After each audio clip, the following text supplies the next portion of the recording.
నమస్తే. శ్రీ మాత్రే నమః. శ్రీ గురుభ్యో నమః. మన ఖగోళ శాస్త్రంలో జ్యోతిష్యం ప్రకారము ఖగోళంలో ఎప్పుడు ప్రతి నిత్యము ఈ గ్రహాలు సంచారం చేస్తూ ఉంటాయి. చంద్రుడు 2.5 రోజులకు ఒకసారి సంచారం చేస్తుంటాడు.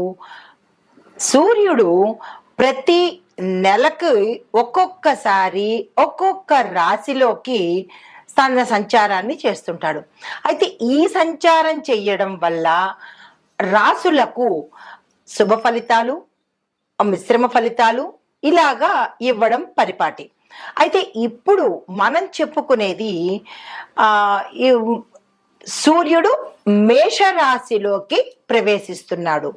అంటే మనకి గుర్తుందా మీకు, సూర్యుడు మకర రాశిలోకి ప్రవేశిస్తే దాన్ని మనం ఏమని చెప్పుకునే వాళ్ళము?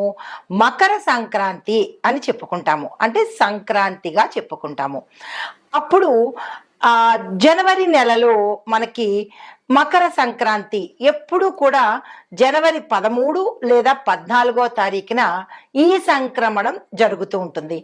అలాగే ఇప్పుడు మనం ప్రస్తావించబోయే అంశంలో సూర్యుడు ఏప్రిల్ 13 నుంచి లేదా 13, 14 ఈ 2 దినాలలో ఏదో ఒక రోజు, అంటే 13 నుండి 14 ఇలాగా అంటే గ్రహ గతులు మారినప్పుడు సమయం కూడా మారుతుంది.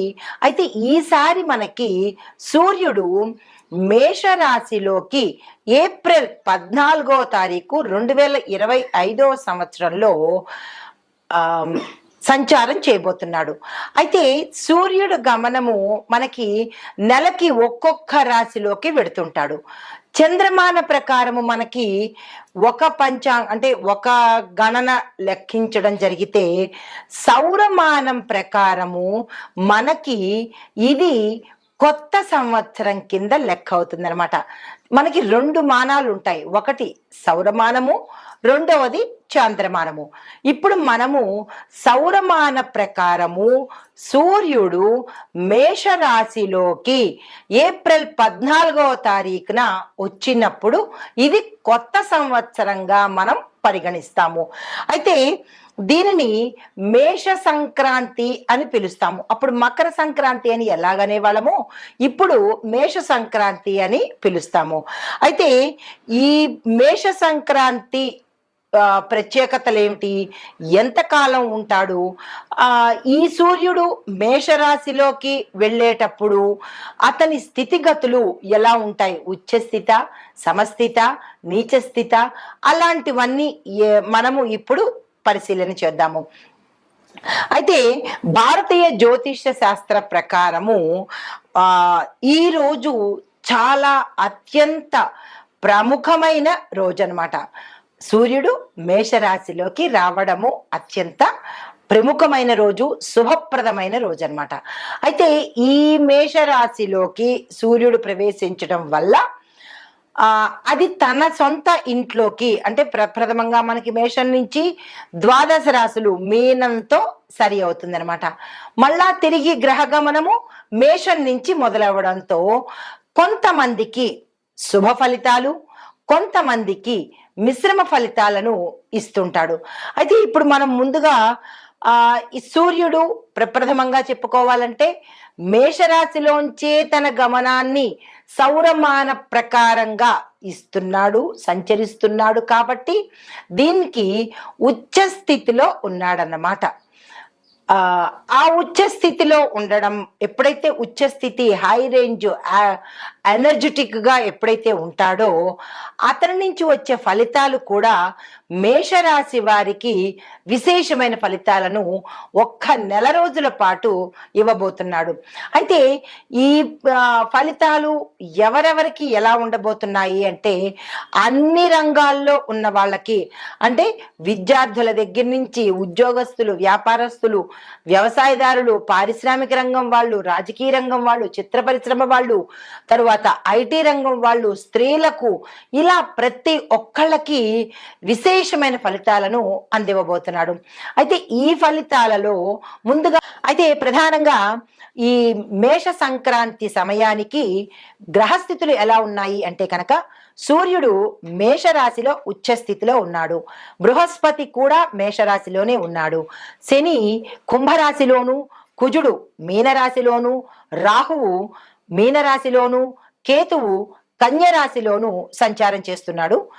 మేషరాశి వాళ్ళకి ఎలా ఉండబోతోంది అంటే సూర్యుడు వీరికి ఉచ్చస్థితిలో ఉండడం వల్ల వీరి యొక్క సత్తా బయటపడుతుంది, వీరి యొక్క శక్తి, ఉత్సాహము, నూతన ఆలోచనలు అద్భుతంగా ఉంటాయన్నమాట. వీరు ఏ పని చేసినా చక్కగా చేయగలుగుతారు, ఏ రంగంలో ఉన్న వాళ్ళైనా సరే. అయితే ఉద్యోగస్తులకు ప్రమోషన్స్ రావడము, ప్యాకేజీ పెరగడము, ట్రాన్స్ఫర్స్ వారు అనుకున్న స్థితిలోకి ట్రాన్స్ఫర్స్ రావడము, ఇలాగా వాళ్ళకి విశేషమైన ధన లాభాలు, పదవుల లాభాలు, క్యాడర్స్ పెరగడాలు, ఇంకా ఒకటేమిటి ధనము, భూమి, వస్తువు, వాహనాలు, ఇలా ప్రతిదీ వాళ్ళకి ఉద్యోగస్తులకి లాభాలను ఇవ్వబోతున్నాడు. అయితే విద్యార్థులకు చూసినట్టయితే ఎలా ఉండబోతోంది అంటే కనుక విద్యార్థులు ఏ రంగంలో అంటే వాళ్ళు ఏది కొత్త కోర్సుల్లో నేర్చుకోవాలన్నా, కాంపిటేటివ్ ఎగ్జామ్స్ రాయాలన్నా, విదేశాలు వెళ్ళాలన్నా, ఇలా ప్రతి ఒక్కళ్ళకి కూడా తన శైలిలో ఉచ్చ స్థితిలో అద్భుతమైన లాభాలను అందివ్వబోతున్నాడు. అయితే మరి వ్యాపారస్తులకు ఎలా ఉండబోతోంది అంటే వ్యాపారస్తులకు కొత్త వ్యాపారాలు చేసుకోవాలన్నా, పెట్టుబడులు పెట్టుకోవాలన్నా, లేదా అంటే వాళ్ళ యొక్క సంస్థలను విస్తరించాలన్నా, ఇలాగా వ్యాపారస్తులకు, వర్తకులకు, పారిశ్రామికులకు, వాణిజ్య రంగంలో ఉన్న వాళ్ళకి ఇలా ప్రతి ఒక్క ధనానికి సంబంధించినటువంటి ఎవరైతే ఏ పనులు చేస్తూ ఉంటారో కాంట్రాక్టుదారులకు, రియల్ ఎస్టేట్ దారులకు, ధనానికి ముడిపడినటువంటి ప్రతి పనిలోనూ లాభాలను అందివ్వబోతున్నాడు ఒక్క నెల రోజుల పాటు. అయితే ఈ సమయాన్ని ప్రతి ఒక్కళ్ళు ఉపయోగించుకొని ఏదైనా మనం బాగుపడదాము, మంచి పనులు చేద్దాము, కొంత ధనపరంగా మనం ఇది చేసుకోబోదాము అని అనుకున్న వాళ్ళకి ఇది చక్కని సమయము. వృధా అయితే మాత్రం ఈ నెల రోజులు చేసుకోకండి. తర్వాత ఆరోగ్య స్థితి కనుక చూసినట్టయితే కొంత తలనొప్పులు రావడం కానీ, లేదా రక్తపోటు సమస్యలు అధికం అవ్వడం కానీ జరుగుతాయి. కొంత జాగ్రత్తలు తీసుకునే ప్రయత్నం చేసుకోండి. అది అందరికీ కాదు, కొంతమందికి మాత్రమే ఇలాంటి అనారోగ్య సూచనలు కనబడుతున్నాయి. అయితే ఎవరైనా భవిష్యత్తులో ప్రణాళికలు వేసుకోవాలన్నా, మేము ఈ పని చేయాలి, మేము ఈ పంటలు వేసుకోవాలి, వ్యవసాయదారులకైతే ఇంక చెప్పక్కర్లేదు, విశేషమైన పంటలు పండుతాయి. వాళ్ళ పంటలకి దిగుబడి పెరగడంతో పాటు ధనము కూడా రావడము, రేటు కూడా రావడము, వారు ఏ ప్రయత్నాలు చేస్తున్నారో ఆ ప్రయత్నాలకు సక్సెస్ అవ్వడము, విజయం అవ్వడము, ఇలాంటివన్నీ ఈ సమయంలో జరుగుతున్నాయి. ఈ రంగంలో అంటే ఈ మేషరాశిలో ఉండేవారు ఏ ఒక్కరూ కూడా వృధా చేసుకునే ప్రయత్నం చేసుకోకండి. 30 రోజులు 30 బంగారు నాణాల కింద లెక్క, దాన్ని సద్వినియోగం చేసుకునే ప్రయత్నం చేసుకోండి. అయితే ఎవరైతే వివాహం కోసం ప్రయత్నాలు చేస్తారో, సంతానం కోసం ప్రయత్నాలు చేస్తారో, స్త్రీలైతే ఆరోగ్యం కోసం కానీ, ప్రమోషన్స్ కోసం కానీ, ఇలాగా ప్రతి ఒక్కరూ ఈ సమయాన్ని మనం సద్వినియోగం చేసుకోవాలి. అయితే మరి అన్ని మంచి ఫలితాలే ఇస్తున్నాడు.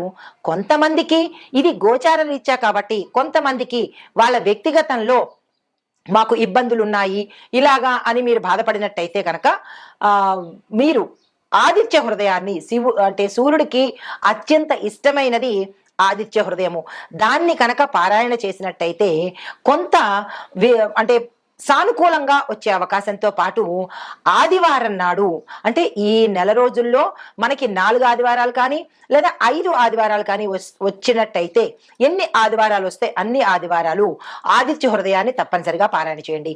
దీంతో పాటు ప్రతి ఆదివారము ఉపవాసం ఉండే ప్రయత్నం చేయండి. ఎవరైతే బాధలు పడుతున్నారో తప్పనిసరిగా ఉపవాసం పాటించండి. దానితో పాటుగా మాంసాహారము మద్యాన్ని ఈ ఆదివారం నాడు దూరంగా పెట్టండి. ఇలా చేసినట్టయితే కనుక మీ యొక్క జాతకంలో ఏదైనా దోషాలున్నా కానీ, ఇబ్బందులున్నా కానీ తొలగిపోయి సూర్యగ్రహం యొక్క అనుగ్రహం తప్పనిసరిగా కలుగుతుంది. అయితే తదుపరి రాశి చూసినట్టయితే వృషభ రాశి వారికి ఎలా ఉంది